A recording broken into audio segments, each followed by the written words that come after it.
So Atlantis, the question really comes down to, was it exclusively a contrivance of Plato, or was there some historical authenticity to the idea?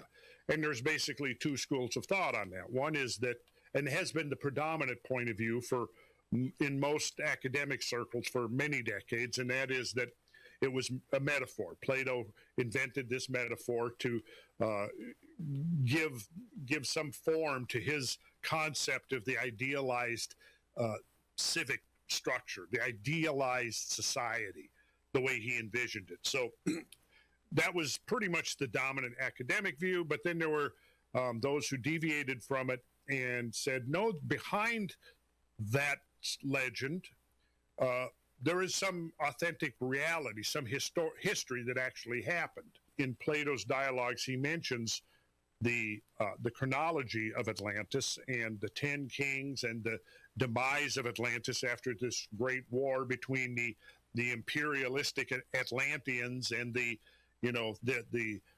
proto-Hellenic defenders of the Mediterranean area. And after this tremendous battle, tremendous war, which is placed at 9,000 years prior to Solon's exile in Egypt, which, given that that's roughly 600 BC, give or take a few decades, puts us right at about 11,600 years ago, or 9,600 BC.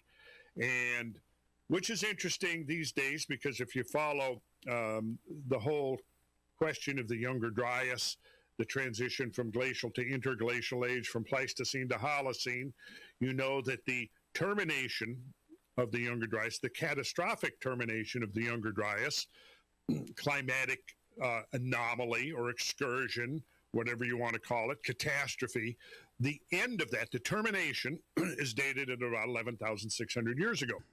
You like this map? Yeah. I do. I love this map. Okay, so what we have right here is the Straits of Gibraltar, flanked by the pillars. Okay, that's what I thought, yeah. That's the Pillars of Heracles, which mark the gateway between the Atlantic over here to the west, the Mediterranean over here to the east. And there were actually islands in here that are now sunk.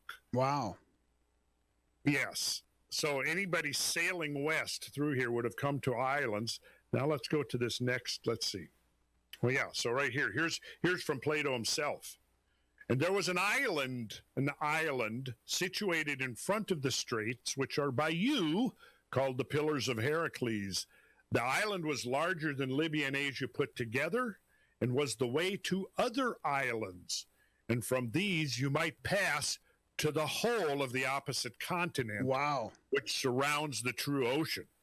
For this sea, which is within the Straits of Heracles, is only a harbor, having a narrow entrance, but that other is the real sea, and the surrounding land may be most truly called a boundless continent. Wow. Yeah, right there.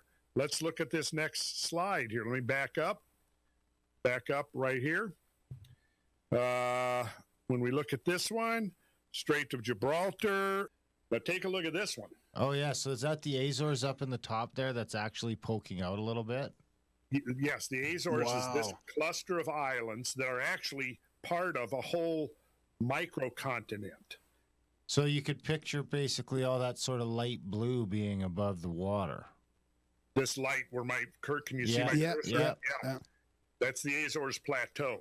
Wow. And here's the Pillars of Heracles, and all in here are a group of sunken islands. So and then they jumped from those to the middle ones, and then they're saying you can get over to the other continent from there. Yes. There it is. I mean, right there.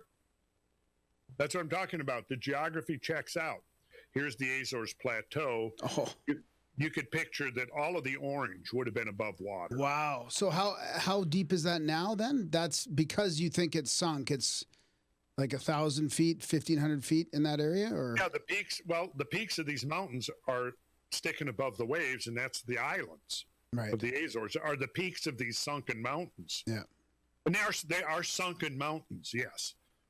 That's not some pseudoscience. But one thing is certain, you certainly would have had the 400-foot change in sea level.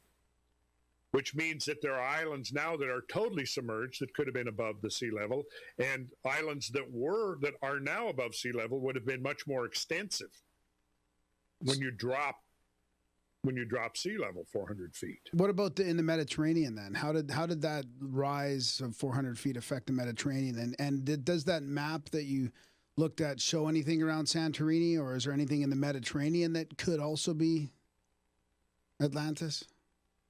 Well, if again, taking Plato at face value, Atlantis had colonies, and it had outlying, trade networks, which clearly implied we're in the Mediterranean. Right, right. So that's how I tend to interpret it. And also, when you begin to look at mythology of the Western Hemisphere, there's plenty of stuff in there that could be consistent with a migration from the East. Yeah.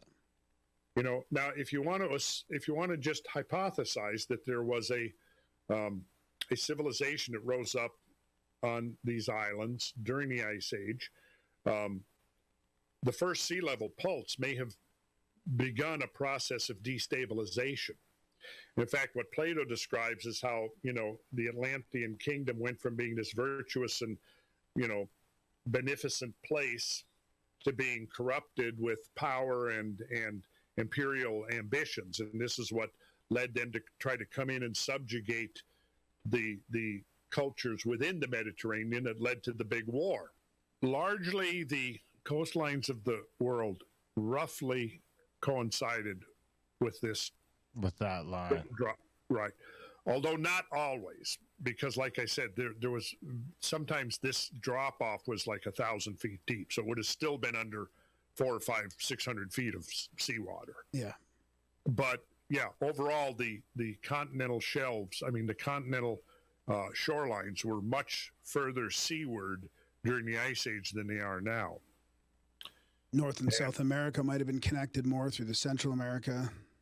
Well, watch this now. I'm gonna toggle between this map and the next one that shows sea level, I think 350 feet low. So it's a very conservative, but you'll still be able to get a sense of. I particularly look up here. Okay. Yeah. Right up there by Alaska, yeah. and look. Yeah, what you got to focus on one area. Wow. Yeah, you got to focus on one area when you toggle back and forth. So do that again a couple times. And Greenland too. Yeah, well, what we'll do. Oh, it looks like it's connected right there between South and North America down the Baja. It's pretty darn close. Now watch. We're going to take a closer look at North America. Okay, so here's the present coastlines. Now watch this. Jeez.